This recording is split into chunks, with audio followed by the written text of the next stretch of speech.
Hey, I'm Vic Ringel, and I've been looking forward to singing to you and with you for quite some time.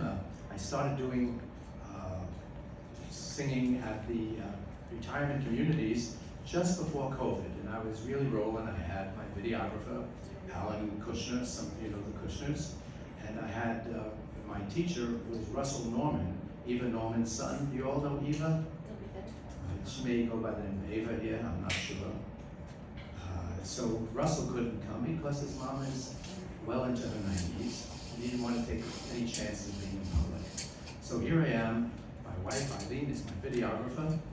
And I'm going to sing a cappella. You'll have to forgive me because I will pitch myself before each piece.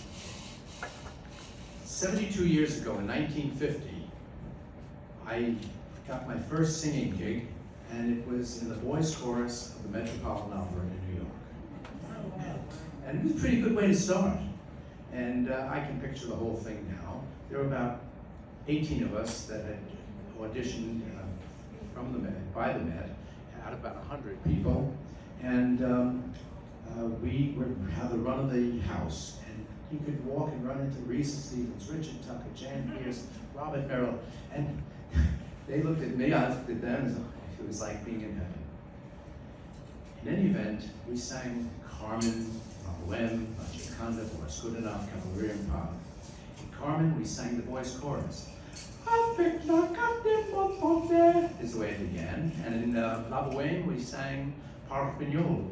Parpignol, Parpignol, Parpignol. And so on and so forth. But the place and the thing that I remember most is Cavalleria Rusticana, where we acted in Cavalleria Rusticana, but we didn't sing. And why do I remember that most? Because after the overture, which is Mascagni's overture, is magnificent. Can you all hear me, by the way? Yeah. Good. The overture is magnificent, and the curtain comes up, and there's the driver of the donkey cart, the cart, and the donkey. And as soon as the curtain went up, and it was a big bang on the drum, the donkey starts moving and poops. And I think, you know, we had 10 performances that year, and we're standing behind this donkey, was slogging through. This is great. We walked onto the Metropolitan Opera stage. So I don't remember Carmen, I don't remember La Bohème, but I sure do remember Cavalleria Rusticana. That was something.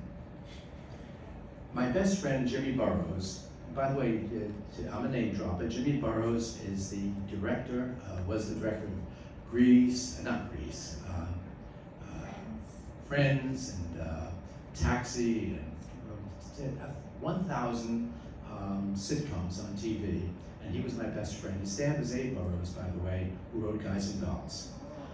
So Jimmy and I would get on the subway at 79th Street and Broadway, get off at 42nd, walk down to 39th, go into the stage door, go downstairs, smear the makeup on, put on the rags they put us in, and we'd sing. And when we were finished, we'd get back on the subway, we'd take off our costumes, but get dressed, we had the makeup on, and go back up to 79th Street. Now, can you imagine two 10-year-old kayakers going to on the subway at 10 or 11 o'clock at night without their parents today? Not going to happen. So we grew up in a great time, we were very lucky.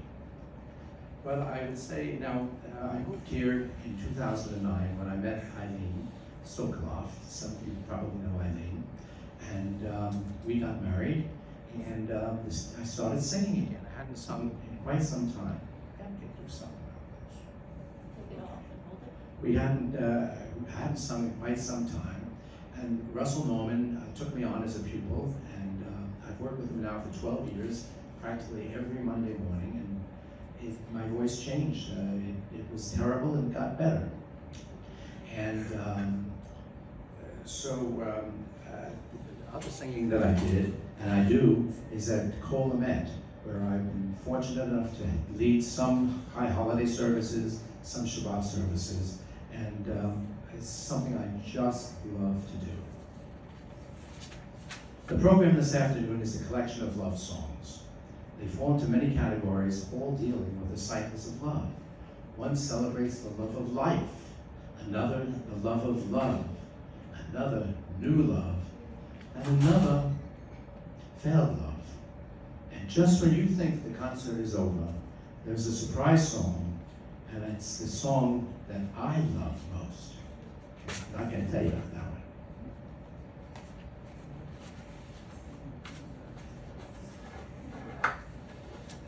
Who you hear somewhere. We're going to start today's program. I really got to get this higher. Good, got it. I'm going to start today's program with Wonderful World, a song that's sung all over the world. When Wonderful World was written, it was offered to a lot of famous singers. Nobody wanted to touch it. And this was around 1968. They moved the song to England, and it became #1 in the pop charts in England. So when it came back to the United States, it was offered to Louis Armstrong, and he took it on, and again it became #1 in the United States. And this song is sung all over the world, all the time.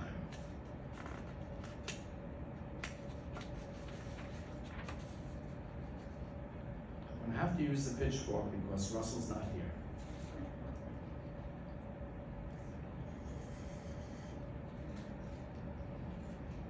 Come on, you can do it. I see trees of green, red roses too. I see them bloom for me and you. And I think to myself, what a wonderful world. I see skies of blue and clouds of white, the bright blessed day, the dark sacred night. And I think to myself, what a wonderful world. The colors of the rainbow, so pretty in the sky, are also on the faces of people passing by. I hear friends shaking hands, saying, how do you do? They're really saying, I love you. I hear babies cry, I watch them grow. They'll learn much more than we'll ever know. And I think to myself, what a wonderful world. Yes, I think to myself, what a wonderful world.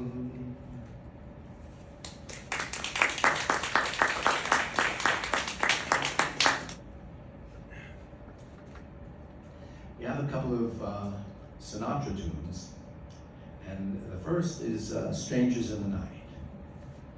And there's a story that goes with it, I just gotta find it.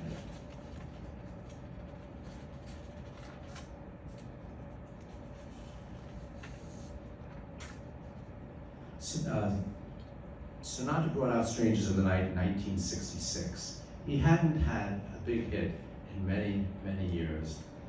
This was a big hit. And it was part of the last album he made with the great Nelson Riddle. Sinatra hated this song, but his audience loved this song. So actually he let off with it quite often, he finished up with it quite often. And the song ends with doobie doobie doobie doobie doobie. And that didn't come with the original song. That was part of a Budweiser ad in 2001. And Sinatra, like everything else, he made it his own. Doobie doobie doo.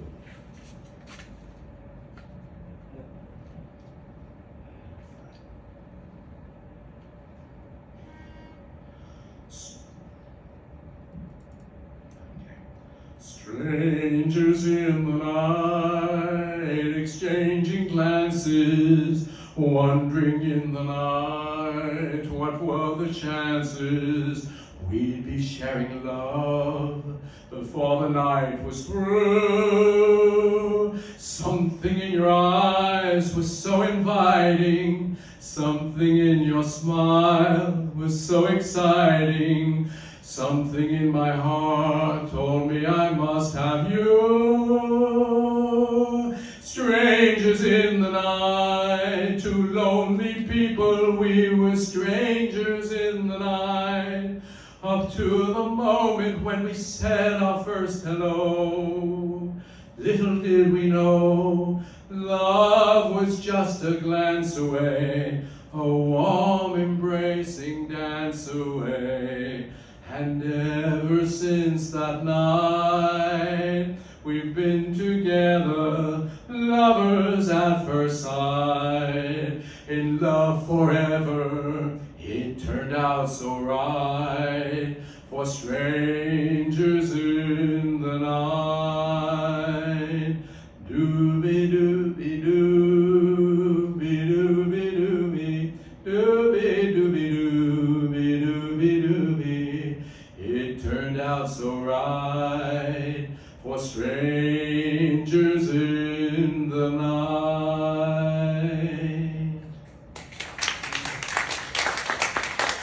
I want to thank you, because your foot's been tapping and giving me the right rhythm.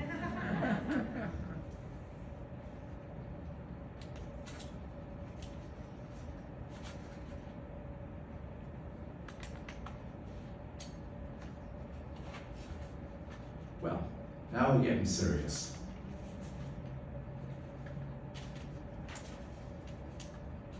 In 1968, Sinatra's career was really sliding downhill because rock and roll was coming up so fast.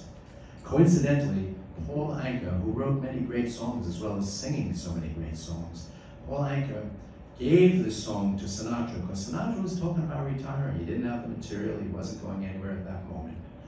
And Anka rewrote the song that he had bought in France. He did it overnight, gave it to Frank Sinatra, and the rest is history. The song was My Way, and this song was on the top charts for 75 weeks. And it became for 15 years Sinatra's real theme. His personality and the lyrics of this song really worked together.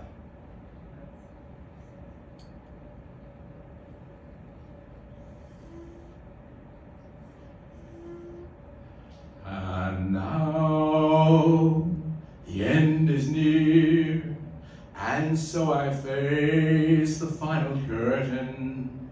My friend, I'll say it clear, I'll state my case, of which I'm certain. I've lived a life that's full, I traveled each and every highway, and more, much more than this, I did it my way. Regrets, I've had a few, but then again, too few to mention. I did what I had to do, and saw it through without exemption. I planned each charted course, each careful step along the byway, and more, much more than this, I did it my way. Yes, there were times, I'm sure you knew, when I bit off more than I could chew. But through it all, when there was doubt, I ate it up and spit it out. I faced it all, and I stood tall, and did it my way. I've loved, I've laughed and cried, I've had my fill, my share of losing. And now, as tears subside, I find it so amusing to think I did all that, and may I say, not in a shy way. Oh no, no, not me. I did it my way. For is a man? What has he got? If not himself, then he has not to say the things he truly feels, and not the words of one who kneels. The record shows I took the blows and did it my way.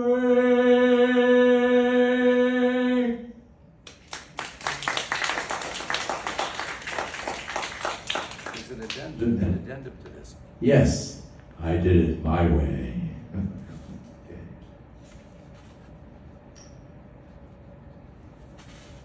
I've saved my favorite song for last. While the song itself is not a love song, I love this song. Yeah, I'm just having a little trouble with it. Thank you. Da, da, da, da. Who? Ah, you there? Yes.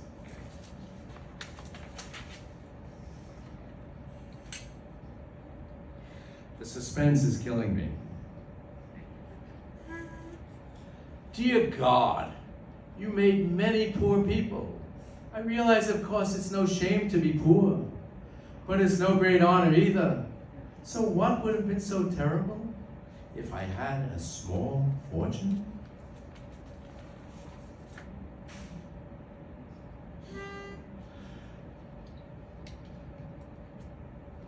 If I were a rich man, diddle diddle diddle daddle diddle diddle diddle dum, all day long I'd biddy biddy bum. If I were a wealthy man, I wouldn't have to work hard. Daddle digga digga diddle diddle digga digga dum. If I were a bitty bitty rich, digga digga diddle diddle man, I'd build a big tall house with rooms by the dozens right in the middle of the town. A fine tin roof with real wooden floors below. There could be one long staircase just going up, and one even longer going down, and one more leading nowhere just for show. I'd fill my yard with chicks and turkeys and geese and ducks for the town to see and hear, squawking just as noisily as they can. And each loud and will land like a trumpet on the ear, as if to say, here lives a wealthy man. Oh. I see my wife, might golder, looking like a rich man's wife with a proper double chin, supervising meals to her heart's delight. I see her putting on airs and strutting like a peacock. Oh, what a happy mood she's in, screaming at the servants day and night. The most important men in town will come to fawn on me, and they will ask me to advise them, like Solomon the wise. If you please, Liv Tevye. Pardon me, Liv Tevye. Posing problems that would cross a rabbi's eyes.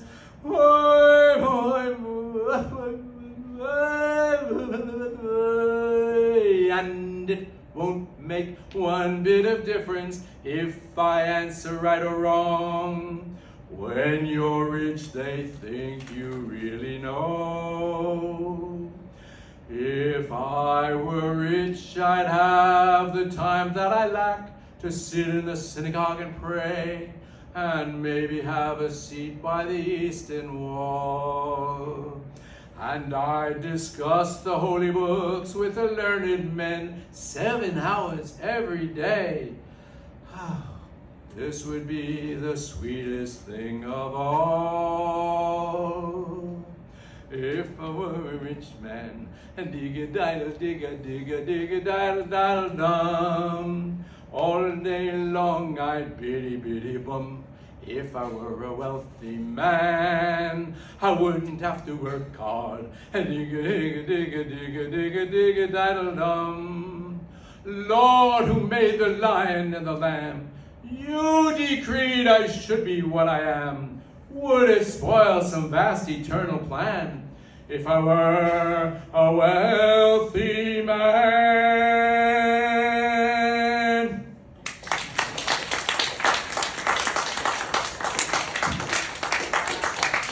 Thank you very much. I have to tell you, it was so nice of you to invite me to sing here.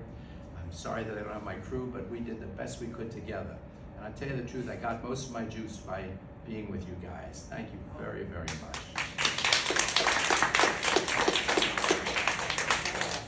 That's all, folks. Thank you. Wow. Thank you.